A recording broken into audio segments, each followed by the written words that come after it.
In a world full of movie podcasts, here is one more.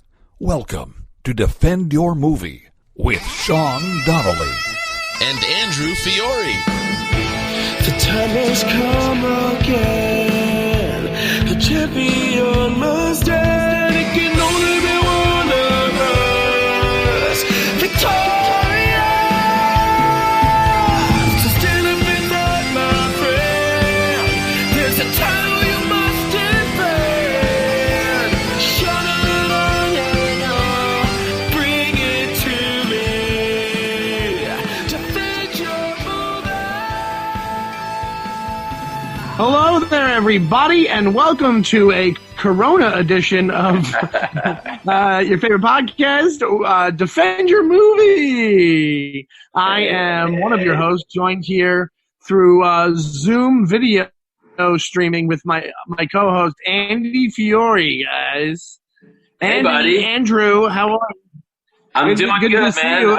I'm just like everybody else, trying to get through this as best I can. I hope you guys are doing well and everybody's healthy and everybody's staying safe. But, obviously, we apologize. We weren't able to have a few episodes in the last few weeks for obvious reasons. But we got the old Zoom recorder now, so I can look at my buddy Shawnee and we can get something down and, give you guys some content. Everybody's got time, so now's the time to catch up. Everybody's trying to consume content, Yeah.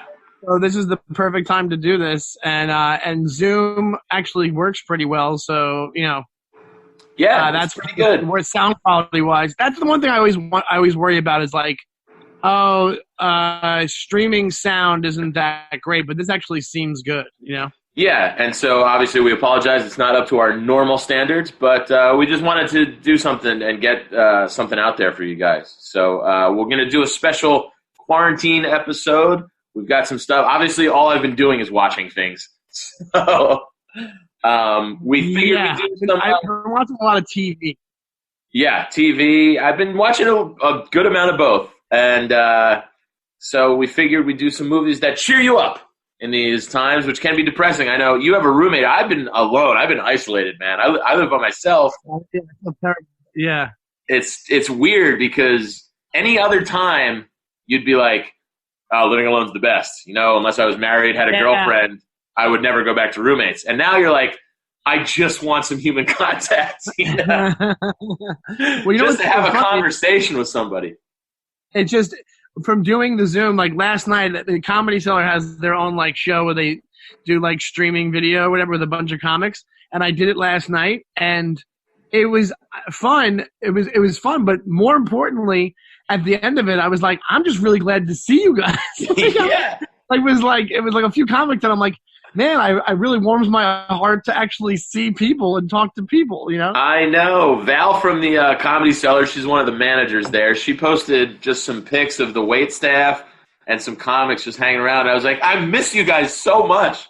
You don't realize what a part of your life it is, And I just you don't realize. I just miss doing stand-up, too. I just miss being on stage, I think, speaking for you, too, I haven't not gone on stage in this long in years. I've never gone this. The whole time I've done comedy, I've never gone this long. Since I was maybe year one. Yeah, maybe year one, but just for lack of spots. But the longest I've gone, besides that, it was my honeymoon, and that was 9 days. And now I'm definitely past that, and I'll be way past. It's going to feel really weird to go on stage when I go back. Yeah, but that's the thing I was thinking about too recently. Just because I know it's easy to really get down on yourself and feel really blue about the whole situation for anybody. So I was thinking about just having something to look forward to. Even if you're not a comic, just put something in your head. The thing I was thinking about was I can't wait to get back on stage. That's something to look forward to. And the other fun thing, once you see all your friends again, think about how great that's going to be. The bars are going to be packed. People are going to have parties. It's going to be such a really fun, first 2 weeks of seeing everybody again. So it's just something that coincides with my birthday, and people. I'm hoping it coincides with my birthday when people can go out again. I hope so, man. And then I can have a big birthday party. Yeah. So just just trying to think ahead. It's easy to get down on things, but it'll end soon. And as long as you're doing okay and being healthy and washing your hands, I touch my face now 15 times a day without even thinking. Oh yeah. But and so Andy, so what have you been watching? Like what are the highlights of what you've been watching movie wise? Well, I caught up on some of the Best Picture nominees. I watched Richard Jewell, directed by. Oh yeah, worth it. Good little watch. Killed an afternoon for me, 2 hours. I enjoyed it. The guy who plays Richard Jewell, I think, is a pretty young actor. He did a great job. Kathy Bates was really... he was apparently a server at Flappers Comedy Club in L.A. Oh, no shit? That's what I heard, yeah. That's great. But, Clint Eastwood just makes, like, a solid film. Like, they're not the greatest movies I've ever seen. They're not the worst, but they're entertaining. And this is right up there with it. But don't you think, like, well, because of who he is, and with the first ones, like, when he made $1 Million Baby, he was hailed as, like, he had a hot streak going with that. Like, sure. He was hailed as, he was, like, one of the best directors in the country when that stuff was coming out. And I don't know how much of it was, like, politics because he's Clint Eastwood or how much of it was, like, he was actually making these amazing movies. But I think it's cooled off. He's had a couple of decent ones, but not amazing. So I think people have been like, oh yeah, he makes good movies, Yeah, I agree. So nothing crazy special. I watched 1917 last night. Oh, I gotta watch that. Loved it. Really loved it. Even on the TV, huh? Yeah, I didn't have any other option, but I got the 60-inch. It's not too bad, and it comes across. It's beautifully shot, and they do it as all one long shot. Through the which trick is the trick. It's a trick, right? It's not actually one shot, Sure. but it's like Yeah. But, How do they actually do that? Do you know? You ever watch any? I mean, unless you're Robert Altman, it's got some sort of magic in editing, Because there's some shots where it's like, no way, they didn't cut away for that. But great story, great acting, good suspensefulness, really cool story. I really enjoyed it. What about you? This was in the beginning of the quarantine, but I rewatched Ragnarok. Oh, I love Ragnarok. It was because, and I rewatched it. I don't know if that counts during the quarantine because I watched Jojo Rabbit. Yeah. And then I watched. You're on a TT kick. Yeah, exactly. Yeah, and it's just so freaking good that it's. I get stuck with that. With I'll just rewatch tons of stuff. But the thing I wanted to ask you was that it was something that was on right before we signed on to talk, and I want to ask the listeners too: is this a good movie? Baby Driver. Is Baby Driver a good movie? I only watched it one time. What? I only watched it once, and I liked it. I can't see myself if I'd ever rewatch it. It didn't entice me that much. I'm convinced that I keep rewatching it because I don't like it. You know what I mean? I think I rewatch it. Every time I rewatch it, I'm like, this is not a good move. It's not good. Like Jamie Foxx is all like I can't stand Jamie Foxx in it. I agree. I hate this. It's like this weird aggressive like seasoned bank robber character that but really corny, really corny character development. Like even the kid, even the clips of the mom where you're like it's his flashbacks of his mom. Even the mom clips aren't appealing. You're not like right. You don't have any emotion when you're watching him think about his mom. Like he's thinking about his mom, and you're like, this is kind of like. Very it looks like a recreation from like an ID channel show. Like it doesn't even look. You know what I mean? But also, Kevin Spacey, he's good in it. But Kevin Spacey. But I mean, it's one of those movies where I'm watching it and I'm like, I think I watched this movie so I can not like this movie. Right. I don't like calling a grown man baby either. It's kind of weird.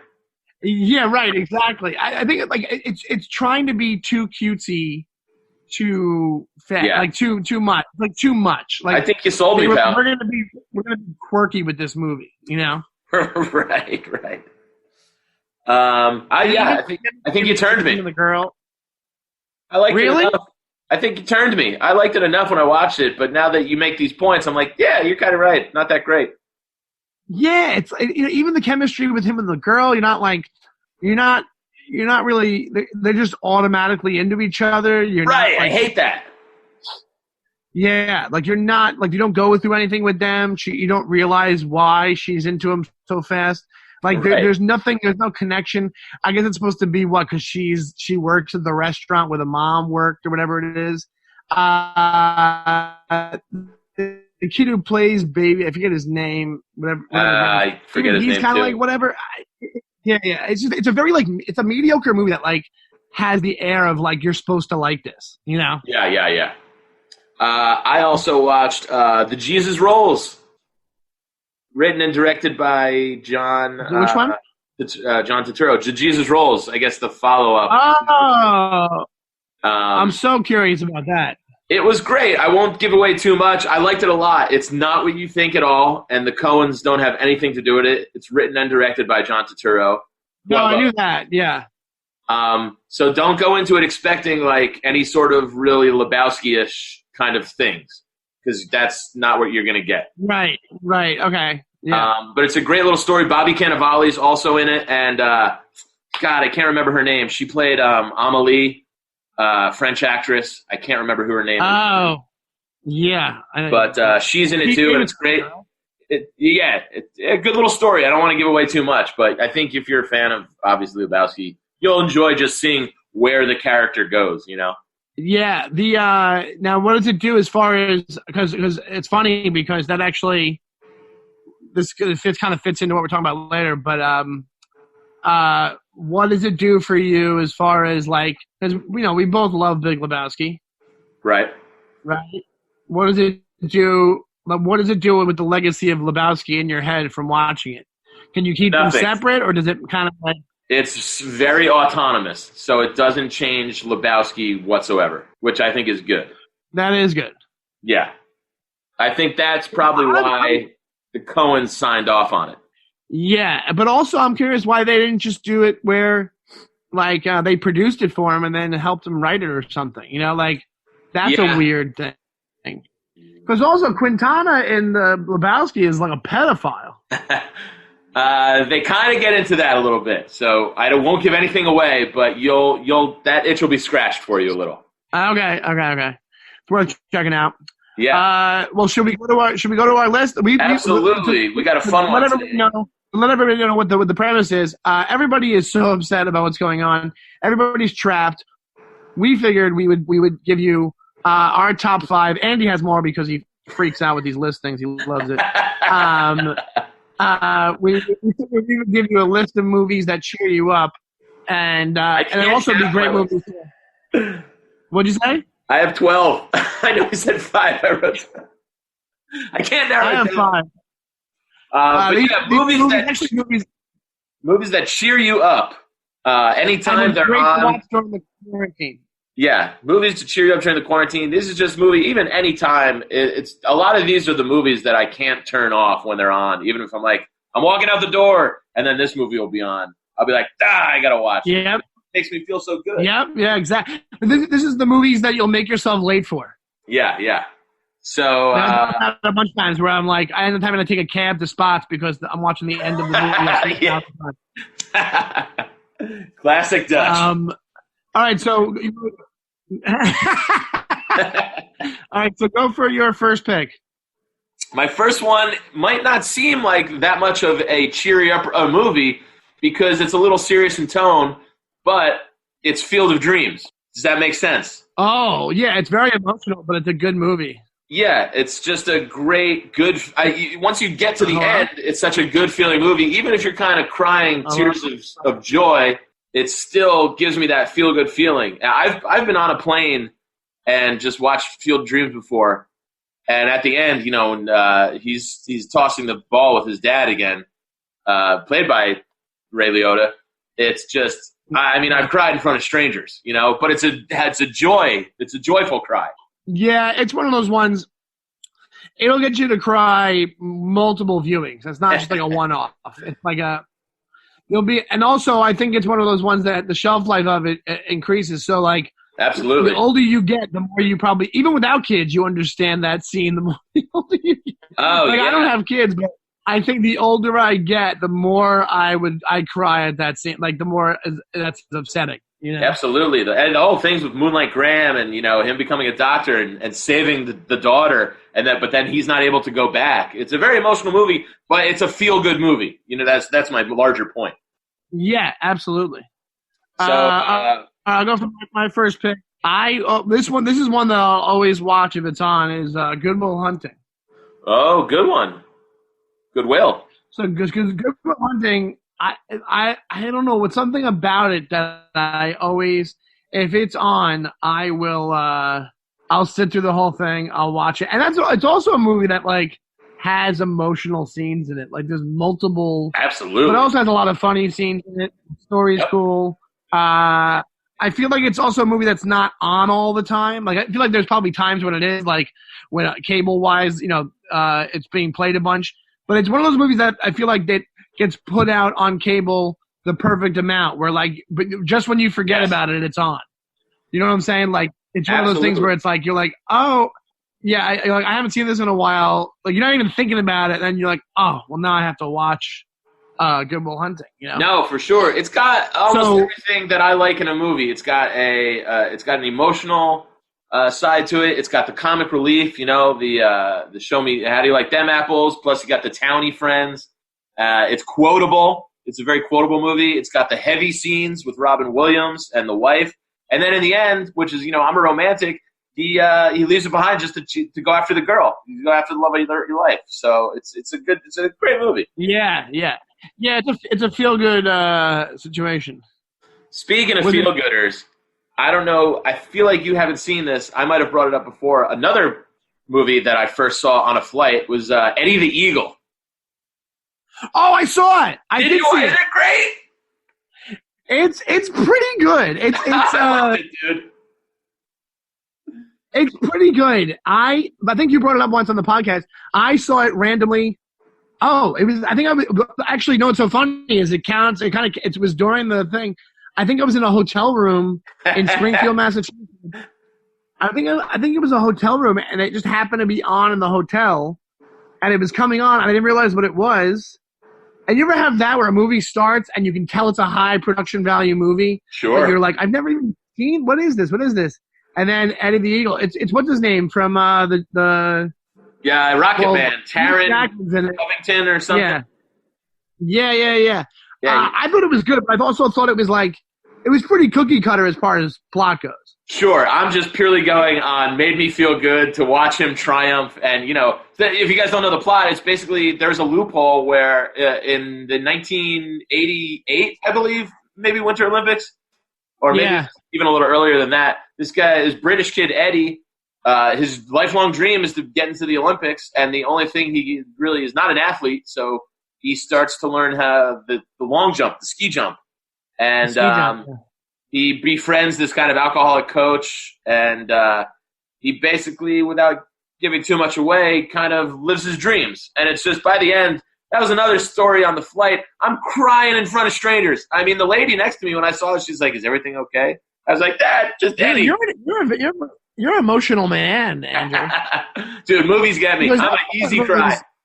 That one, the minute that it started, you can kind of see how it was going to go. Like sure. Minute, like, and that's what you want. Sometimes you want like the feel good story, but I was watching it thinking like, oh yeah, he'll overcome this, and he'll Absolutely. It's no great cinematic triumph, but it's a feel good movie. No. Yeah, it's a feel good movie, but yeah, it's definitely definitely real. It's good. It's definitely good. Yeah, but it's I enjoyed it more because I stumbled upon it. It was one of those kind of things. Same here. I just watched it on a flight.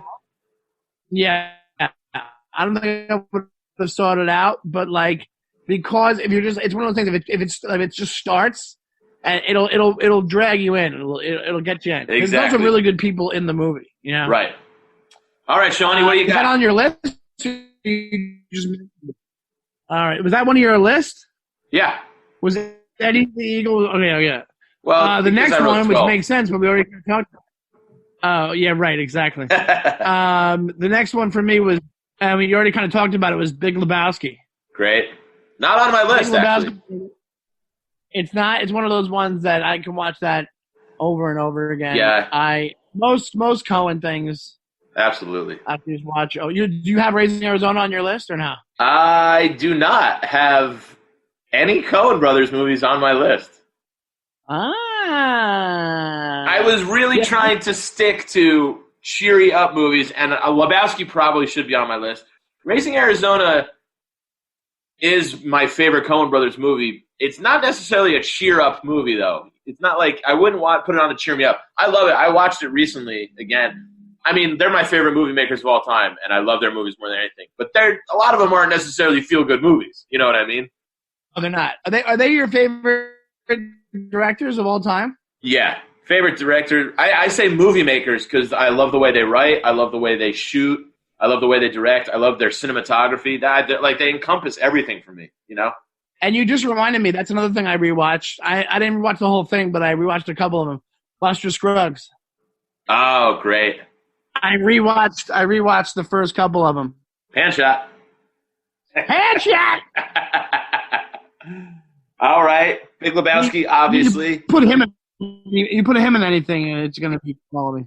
Oh, yeah, for sure. Well, I'll match a comedy with a comedy. I got Wet Hot American Summer on my list. Oh, that's not on my list. Yeah, that's a good one. That's a good rewatch.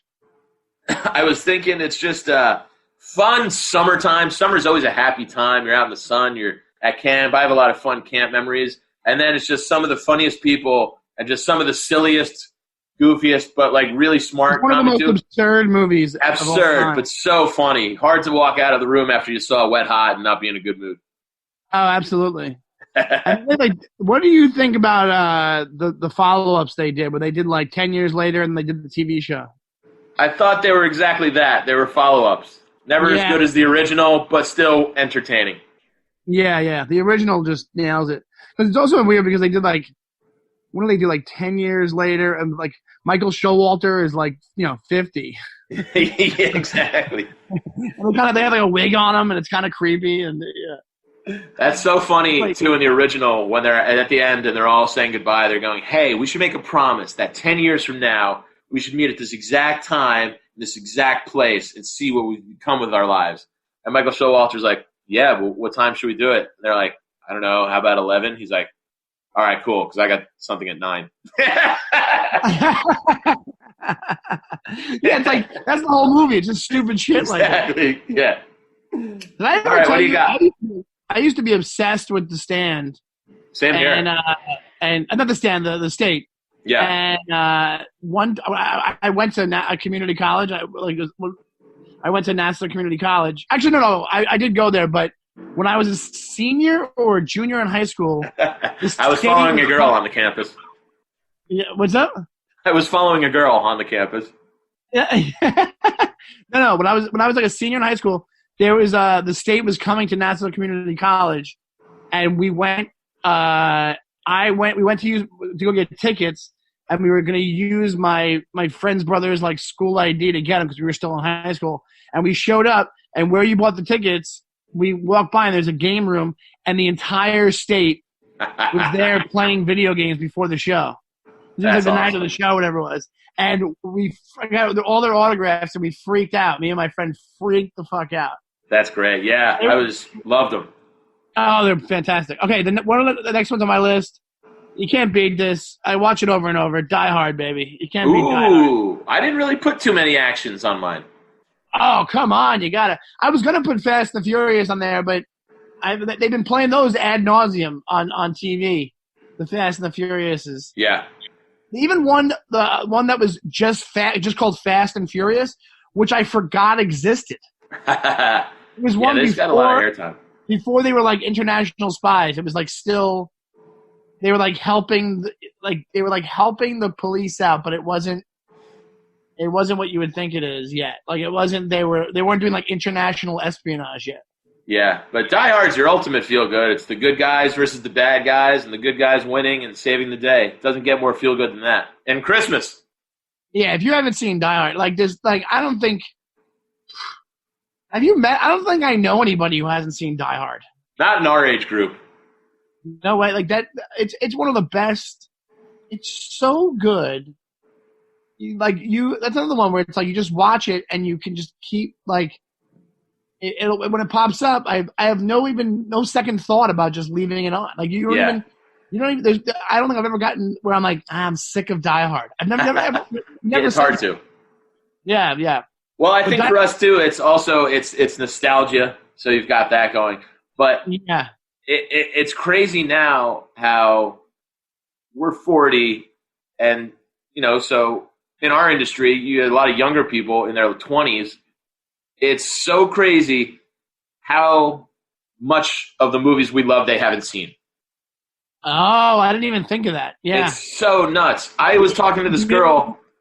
And I was texting her last night. I'm like, hey, we're doing feel-good movies tomorrow. Truma. I'm like, what are some of yours? She's like only in her early 30s. I hadn't seen any of hers. And she was like, oh, I've only seen one of yours. And I was like, Jesus Christ. Oh, my God. Yeah.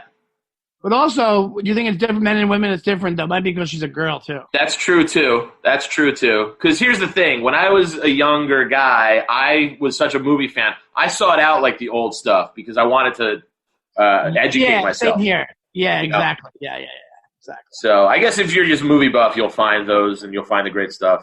But these young kids today, Dutchie. What's your next one on your list? I got a great one. It's always a feel-gooder. Shawshank Redemption. Oh, that's definitely a fucking quarantine movie. And it makes sense because It is. A guy who escapes from jail. So that's talk about a feel-good when you're in for quarantine. Yeah, that's what I was thinking. Well, I lost you. What'd you say? I said, I wrote a tweet earlier. I said, when this whole thing is said and done, I'm either going to come out of this acting like Brooks or acting like Red. It's I'm either going to be institutionalized or I'll embrace the new world. Yeah, exactly.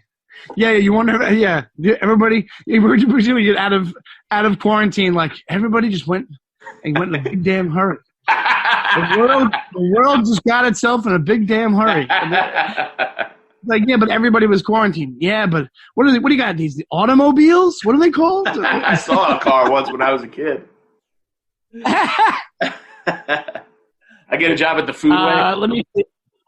Yeah. He's like, you don't have to ask permission every time you want to go to the bathroom. And the next one's a big one. Another one that would it's on my all-timers list. Back to the Future. Ooh-wee.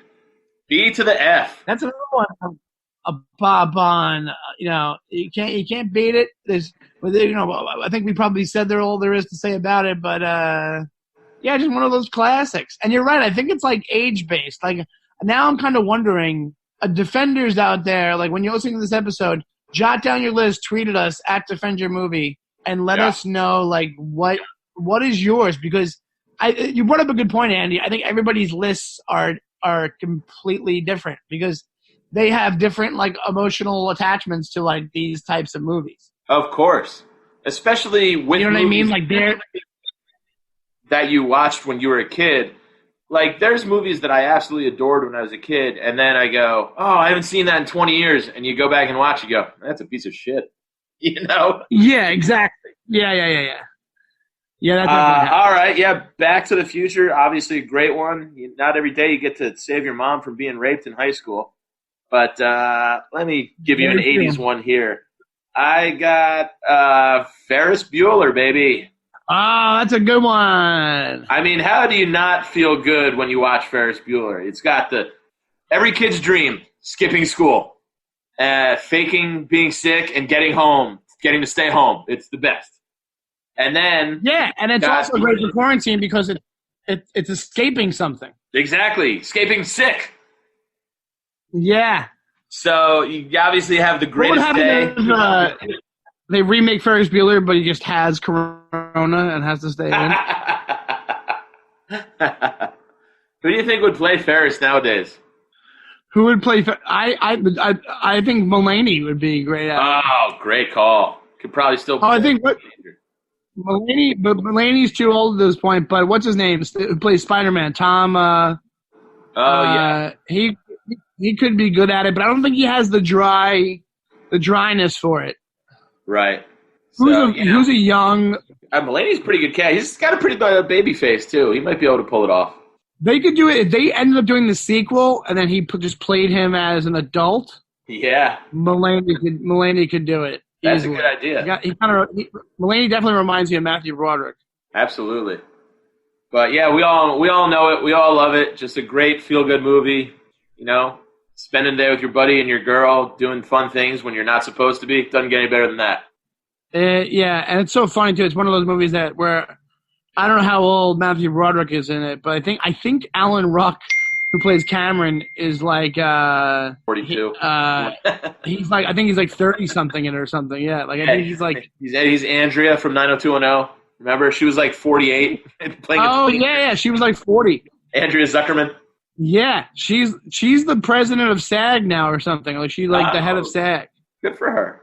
But all right, what do you got, Dutch? Yeah, she definitely. My last on my list. It's one that No, I bet you don't. What do you think? Take a guess. Well, I was gonna guess Tommy Boy. Oh no, but I did rewatch that. That's why. All right. I forgot that I rewatched it. Tommy Boy. That's another one. That's like.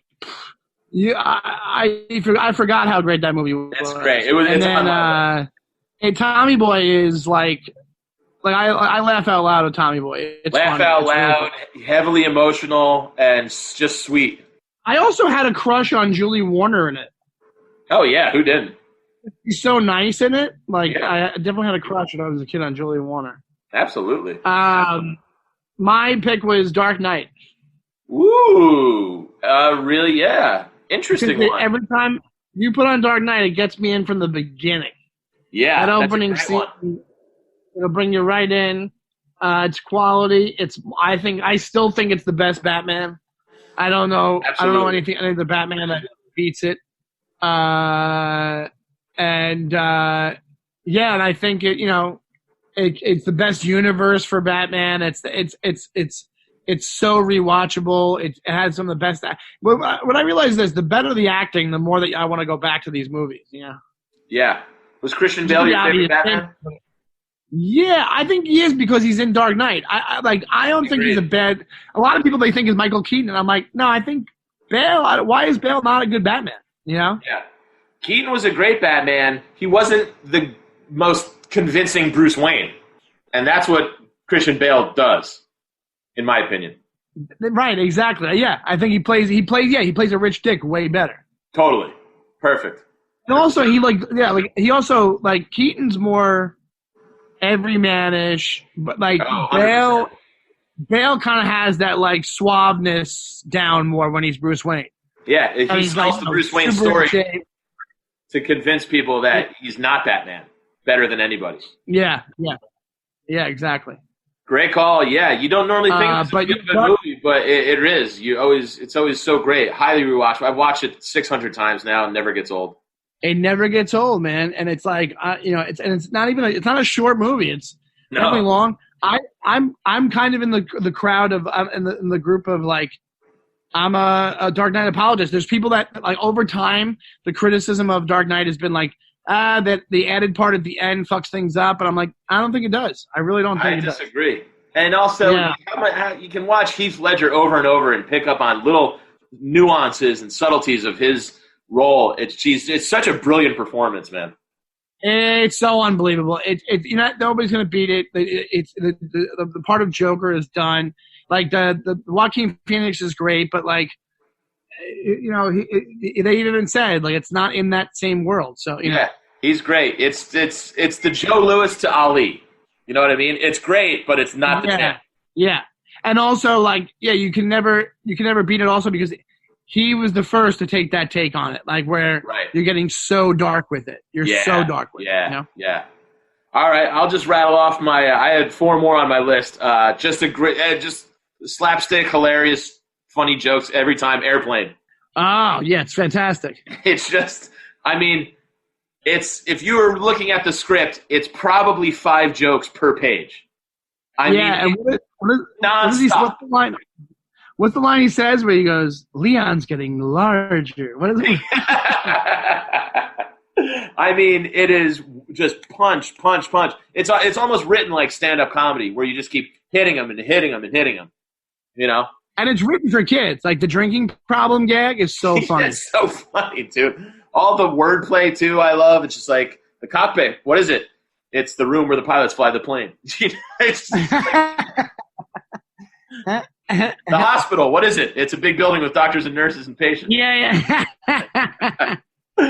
You know, yeah, sight gags galore, wordplay, and really funny actors. They were kind of the first, the Zucker brothers, to take, like Leslie Nielsen did mostly serious stuff up until then. So they were kind of genius in taking serious actors and putting them in roles that are just deadpan but come off so funny.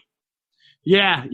There used to be a type for that. That was like Leslie Nielsen, like you said, Leslie Nielsen, Lloyd Bridges, those Ted guys. Knight was great. Like, and it's so funny because a lot of those guys back in the 50s and 60s were like they were in like serial shows where like they were playing like doctors, lawyers, and like they were straight up. And then they realized like, oh, like we can be tongue in cheek with this. Yeah. I have Rushmore on my list. Rushmore is a great one. You can't beat it. Bill Murray, one of my favorite roles he's ever done. Jason Schwartzman's great. The whole writing, I always go back between this and Tenenbaums is my favorite Wes Anderson movie, but I think this one edges Tenenbaums out just by a hair. I think Tenenbaums actually wins for me. Yeah, I know. It's 1 and 1A for me, you know. But my top two are my top two favorite movies of all time. So if you know me, it's not going to be hard to guess. But number 2 on my list was Cool Hand Luke. Oh, wait, you do that you could watch that much? Oh, I love it, man. It's my favorite Paul Newman movie. He's so brilliant in it. And I put it on the list, A, because it's one of my top 2 favorite movies, but B, it really does make me feel good to watch him. He's got that, you know, they call it that old Luke smile. And he's just so, you know, obviously he's a Christ figure and everything, but it's just got such greatness in old Hollywood stuff that I love. And it's just, you know, no man can eat 50 eggs.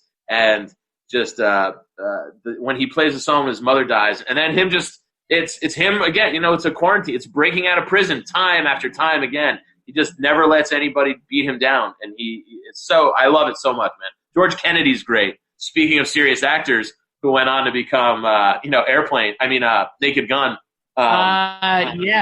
He's great. But also, did you ever hear the story from Mystery Science Theater?